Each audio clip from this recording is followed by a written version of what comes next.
I don't remember the exact morning it started to feel heavier. I just remember standing still longer than necessary, hand on the counter, waiting for something to pass that didn't.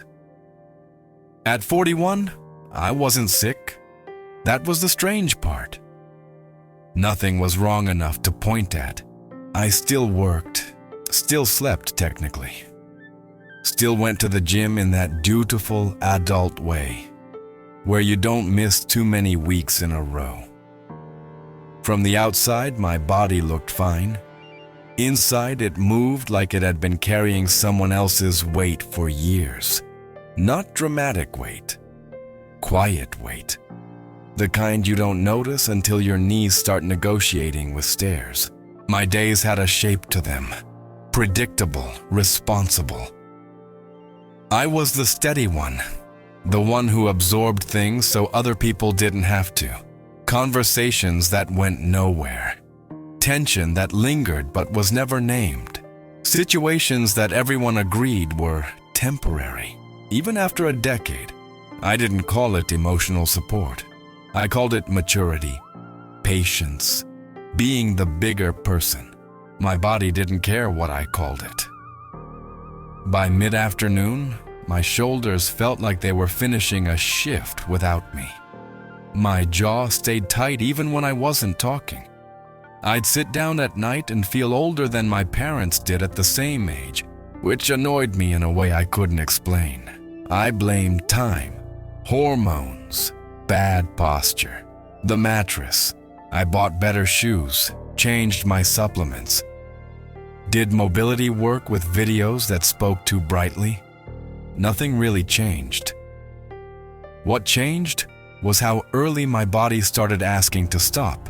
Not pain, more like reluctance. A delay between intention and movement. I'd think about getting up, and my body would hesitate, as if asking why. That question followed me around. Why? Why now? Why this tired? Why does rest not fix it? I remember one afternoon, nothing important happened. That's why it stuck. Someone canceled plans again. Casually, with that tone that assumes you'll understand because you always do. I said, "No problem," and meant it, or thought I did. After the call, I stayed sitting longer than needed. The room felt slightly off, like a pressure change. My chest was tight in a way that wasn't anxiety exactly, more like compression. I stood up and felt a small pull in my lower back, sharp enough to notice. Not sharp enough to complain about. That's when it occurred to me, without ceremony, that my body was reacting faster than my mind. It had already decided something was wrong. I didn't say that out loud. I didn't journal about it. I just noticed how often my body braced before my thoughts did. Bracing became familiar. At the gym, I moved carefully, like someone older than I was. At home, I sat with heat packs I pretended were just for recovery. At work, I stayed calm while my pulse did strange, impatient things. I was proud of how much I could hold. I just didn't notice how much my body was holding for me. There's a kind of fatigue that sleep doesn't touch. It lives under the muscles, under the plans. I had it for years without a name. The truth, if I'm honest now, is that something in my life had expired. Not dramatically. No explosion, just stale. A role, an expectation, a long-standing agreement to be the one who adjusts. I kept waiting for it to change on its own. People do that. They wait. My body didn't wait politely. It just kept adding tension, like interest on a loan I'd forgotten I signed. The recognition didn't come as insight. It came as irritation. I was tired of feeling older than my calendar said I was allowed to be. I was tired of managing myself back to neutral. I remember thinking, not clearly, not bravely, that if nothing shifted, this was going to be the rest of my physical life. That thought sat heavy, unfinished. What eventually changed wasn't my understanding. It was my tolerance. One day, I didn't absorb something I normally would have. Not to make a point. Not to teach anyone anything. I just didn't. The moment passed awkwardly. There was silence where there usually wasn't. It cost me something immediately.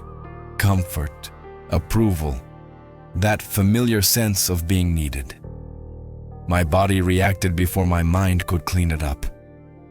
My shoulders dropped, not all the way, just enough that I noticed. That surprised me. Over time, messy time, not a straight line, I stopped sustaining what refused to move. Not heroically, sometimes clumsily, sometimes too late.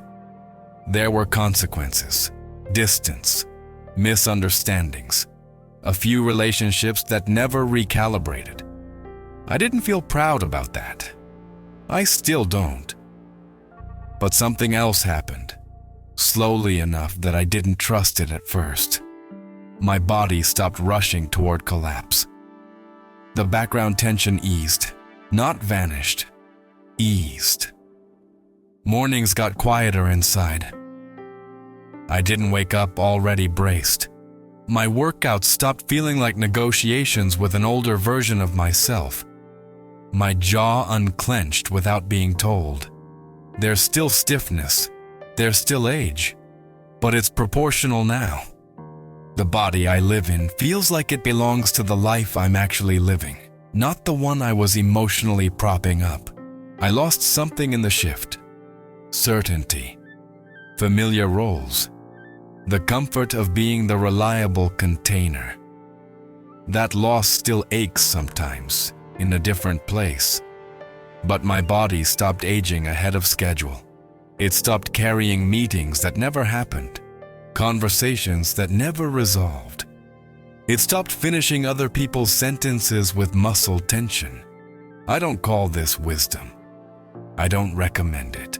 I just know that when I finally let something stay unfinished outside of me, my body stopped finishing it on my behalf. I still notice the echoes, a tight shoulder on certain days, a shallow breath in familiar situations. They don't dominate anymore. If this story crossed something you recognize, maybe it's enough to stay for a bit.